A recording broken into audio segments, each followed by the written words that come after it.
Okay, good morning. Welcome to the Bombe room. This is a short talk on Turing's bomb and on the code-breaking process. We're going to do this as a double-hander, myself and my colleague Martin. He's going to tell you about Enigma, because you need to know a bit more about Enigma to make any sense of the machine, and then you'll hand over to me and I'll take you through the rest. Okay? So, Martin. Okay, thanks, Frank. Right, I'll do this around the Enigma machine, so if you might sort of gather around, I can sort of come around this side. Good. Right. The German communications in the last war were primarily by radio. Gone were the days of sending things along cables. They needed to get messages fast out to their various military units, and they needed to be able to send messages over wide areas. So radio communication it was. The snag with radio is that anybody who has a radio tuned to the same frequency as you're broadcasting on can read your messages. And the Germans had about 50 different radio frequencies they used. They called them networks. So there are about 50 different networks in operation at any one time. But they needed to encrypt the data, because otherwise they knew the Allies were listening in and could hear the messages, and they didn't want them to understand what they were saying. And the method they used was Enigma. This is a genuine World War II Army Enigma machine. They made about 100,000 Enigma machines altogether, various different types. So every airfield, every U-boat, every surface ship, every stores, etc. would have had an Enigma machine and an Enigma operating team. Now, if you look at the Enigma machine, you've got a set of 26 keys. No numbers, notice. If you want a number, you've got to write it down in full. You've got a set of 26 lights, one for each letter of the alphabet. If I press a key, let's say, I don't know, D, a light lights up, V. Okay? Now what's happening is an electrical current is going from the D key through this plug board at the front, where pairs of letters can be plugged together, and you could plug up to 10 pairs of letters together. It then goes from the plug board through to a set of 3 rotors in the top. Let's just open that to see. A set of 3 rotors. Actually, just leave my little rotor on. Oh no, come on. Come on.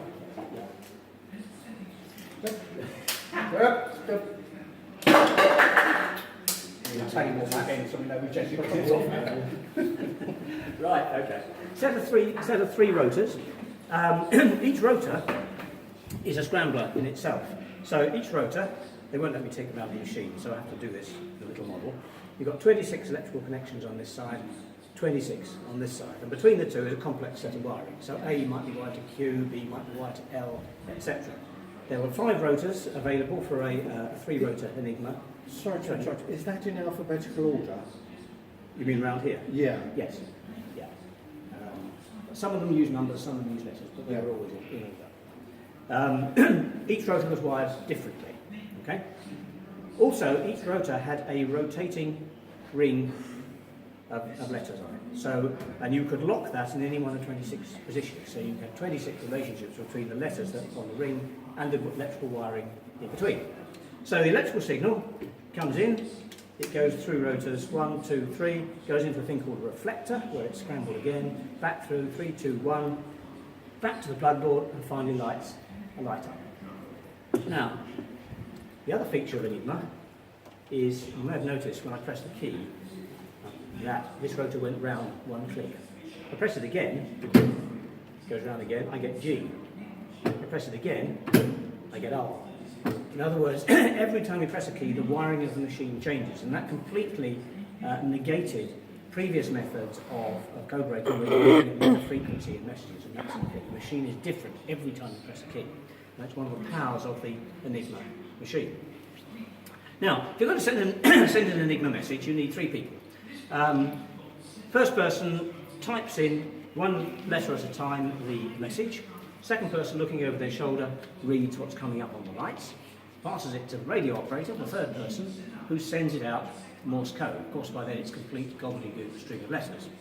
At the other end of the process, the radio operator listens to the gobbledygook, writes it down, passes it to the Enigma operator, who types it into the keys on his Enigma, and out comes the plain text.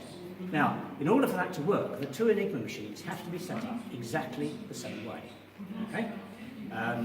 And indeed, all the machines on that network have to be set up the same way. So what would happen is that at midnight, Berlin time, all the operators would take their machines to pieces and then they would reassemble them according to what's known as the key of the day. And they did it using a set of instructions like this. Now, if Bletchley Park had managed to the Allies had managed to capture a significant number of these, Bletchley Park wouldn't really be necessary, because this gives you the instructions of how to set up an Enigma for a whole month. Okay, so we've got the days of the month down here, 31st down to the 1st, and this says to the Enigma operator, okay, choose rotors 5, 2 and 4 and put them on the shaft in that order. These are your ring settings on the rotor. These are written numbers because it's a naval one, but same principle. And these are your plug board settings. Plug K to T, A to J, I to V, U to R, etc. for the 10 cables that he's got available. So they all set the machines up the same way, and that took them 5-10 minutes after midnight. And then the final thing was that the sender of the message would decide where he was going to start the rotors, because you can turn these by hand. And through the top, I think they've got 3 little windows, and he would decide of 3 letters start position for his message. He'd set his wheels to that. He had a method, which we can describe later if you like, he had a method of sending that information to the receiver, who would then set his wheels in that position, and then sender and receiver could talk to each other. Now, of course, anybody else with an Enigma set up the same way can decipher the message as well. So the whole security of Enigma relies on the number of ways that you can set the machine up. Okay? So if we look at that, you've got 3 rotors chosen from a box of 5 and put in the shaft on a particular order. That's 60 possibilities. Each rotor has 26 relative positions between wiring and letters. So I've now got 26 times 26 times 26, which is 17,576, times 60, which is 1,054,000, something like that. But if you add in the plug board at the front, that number goes up to just short of 159 million ways that you can set up a 3-rotor Enigma. Okay? I mean, that's a huge number. To give you an idea of just how big it is, it's about 300 times the total number of seconds since the beginning of the universe. All right? Only one setting in that 159 million will allow you to read Enigma messages, and it changes every 24 hours. And for that reason, not a good reason, the Germans believed that Enigma was completely impregnable. Nobody would ever manage to guess that setting.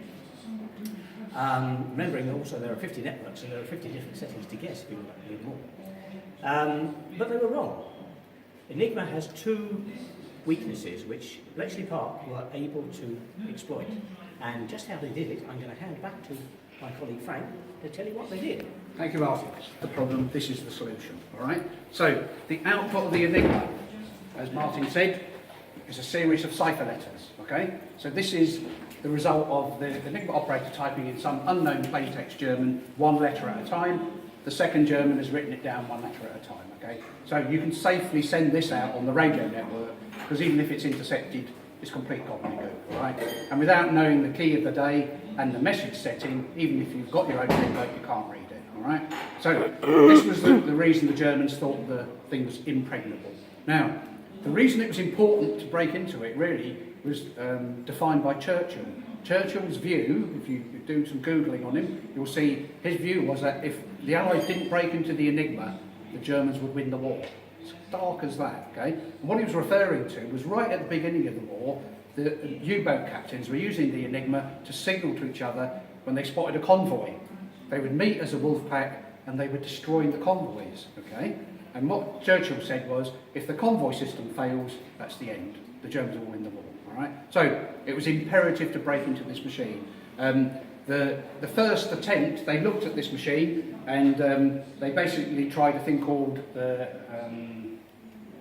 brute force method, okay? Now the brute force method is you take your Enigma and you type in your cipher letters and you keep changing all the variables until you get plain text German out. The problem with that, if you do the maths, is it would take 14.1 billion years to find the first setting. Isn't what he had in mind. He was hoping it would be done daily, right? So there was an element of despair to this. So they had another. They said, look, the only way you're going to break into this machine is mathematically, all right? So when Bletchley Park was created, they brought 200 mathematicians here from Oxford and Cambridge University, the best available. You all know who led them, Alan Turing, okay? Another very important mathematician. Have you heard of him? Gordon Welshman. Gordon Welshman's contribution was equally as important, and you'll see why in a moment, all right?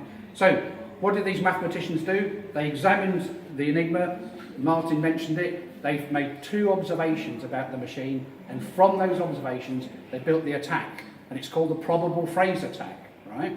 Now, the attack starts with the girls, you know, the young girls, 16, 17-year-old girls, who were listening to the Germans transmitting the cipher text on the 50-odd radio networks, right, and writing it down. Now, so this is a real intercept. One of the girls heard, wrote it down. The R was the first letter of the text. I'll explain that in a moment. And it's 256 characters long, okay? Now, what she was asked to do was to work out where it was coming from geographically. Now, you do that using triangulation. 2 or more aerials. So she worked out that this message was coming from a fixed point in the North Sea. And it was coming from that point every day. So she wrote that information along with the cipher text. It was sent to Bletchley Park. And you know it comes in on a motorbike, comes in round the back of the mansion, goes through all the processes, eventually it ends up in Hut 6. Hut 6 is where they did traffic analysis. And this is the first contribution by Gordon Welshman, okay? What the people in Hut 6 did, they looked at it and said, given the information about where it's coming from, we believe this is a transmission from a German weather ship, because it was anchored in the North Sea, and every day it was sending the weather forecast out to all the Germans in occupied Europe, okay?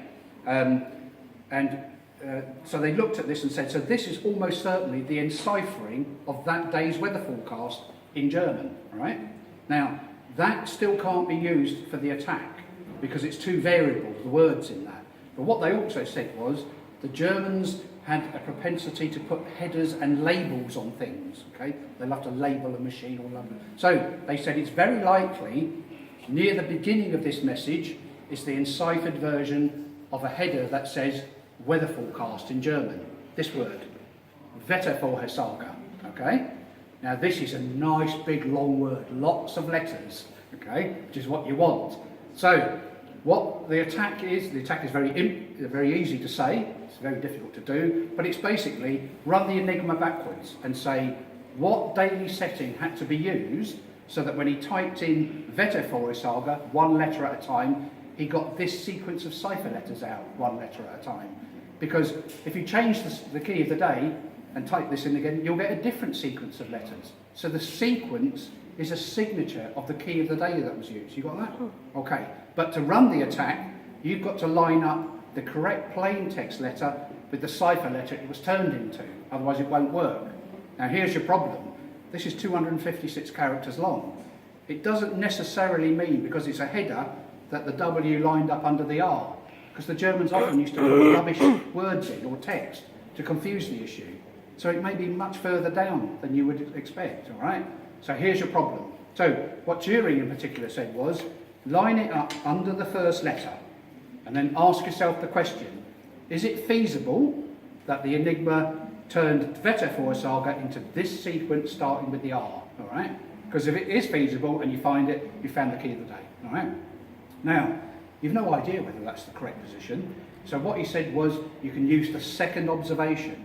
The second observation was, the Enigma cannot encipher a plain text letter into the same letter, okay? So the wiring in it will not allow you, if you type in the W, you cannot light the W. So the designer who designed the machine made sure of that. And if you think about it, that's a very good idea, isn't it? Because otherwise, there's a risk you'll type in a word, like Panzer, and your text will read Panzer. Right? If you send that out, it's a plain word, so you've got no security. You might as well not bother with the Enigma. But what Turing said was, you can use it to verify where this doesn't fit. It doesn't tell you where it does, but it tells you where it doesn't. So, if this was correct position, you've got to be typing a W, right-hand row to click round, an R light up, then an E, another click, G, etc. Whereas you work your way down the word, when you get to the penultimate letter, the G of Veta Saga, what's the cipher letter above it? It's a G. And that tells you this is the incorrect position. The Enigma cannot have turned this into that sequence. So if the header's there, it must be further down in the message. There's at least one rubbish letter in front, all right? So slide it down one. How about there? It's the E, straight away, okay. How about that one? Further down this one, down this end. It's the A, okay? Slide it down once more. And as you may have guessed, as I've run out of ruler, this is the first position where it's feasible.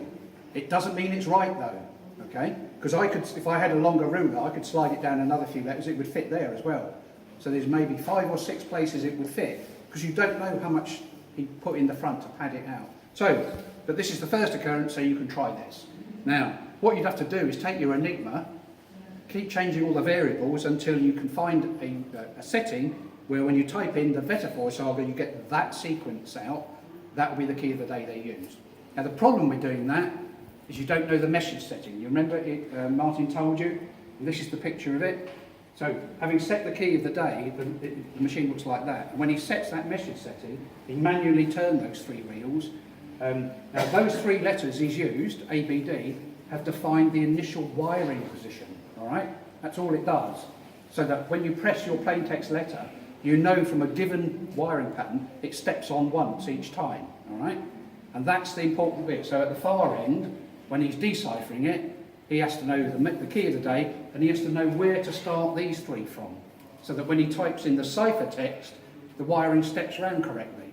And we don't know this. Now, the obvious question is, how did the German at that end know about it? Well, what they did was, they turned these 3 letters into 6 new cipher letters through a process, okay? And they were sent out in front of the text, cipher text, okay? Now, the German at that end, he could reverse the process from those 6 and turn it back into that, because he knew the key of the day. But we don't know the key of the day. We can read the 6 letters, but we can't do anything with it. So it's a true catch-22, all right? So what Turing recognised was, there's only one way to do it. You have to do this test for every possible start position. All the combinations of those 3 letters, okay? Because it has to be there, all right? If you start at AAA, digitally testing it doesn't work, click that on once, AAB, eventually you get to ABD, you get plain text German. The bad news is doing it that way will take you months to do, because you've got to change every variable every time. So, we've reached the point, this is why he built the bomb, or had the bomb built is a better way of saying it, because he realised that he'd have to build a machine that could do this test really fast, because it's 26 letters times 26 times 26 cubed. Martin's already mentioned that number, 17,576 times, all right? So the machine is going to change all the variables on the Enigma for all the possible combinations and see if one of them gives you out the plain text German, okay? Now, a machine can't read a ruler though. So you've got to turn this into something a machine can work on. So they turn that into the menu. So here is a bomb menu. It's not as complicated as it looks. Don't run away yet. Okay. There's the 2 rulers. There's the cipher text. Now, you've got to start somewhere. All right? it doesn't really matter where you start, as long as you do all the possible combinations. So what Turing did was he started at ZZZ, all right? There is actually a good reason for that. Ask me afterwards if you want to know about it. What he's saying is that it doesn't matter where you start, but the important bit is the right-hand rotor clicks around once for every letter you type in. So that letter, on that right-hand letter, will click on once, all right? And that's what this shows. So if our position is right, for this unknown key of the day, you've got to be able to type in a W, the right-hand rotor click round, and an S must light up, and the window must show ZZA, okay? Because it was ZZZ, that's click round ZZA. So that tells us a pair relationship that must be true for this unknown key of the day once we've corrected from ZZZ to the correct one, all right? Because what we're looking for is not the correct one, we're looking for the one step on relationship. So the next letters tell if you type in an E, the rotor clicks again, and N lights up, it must now read ZZB, okay? Next one, T gives you M, ZZC, and so on, all right? So that's the key to this whole thing, is that they're one rotor click on each time. Now, this is where you need to transform it. What this is actually telling you is that you could look at this vertically and say, that pair relationship, if we put it on a separate Enigma machine, we want to know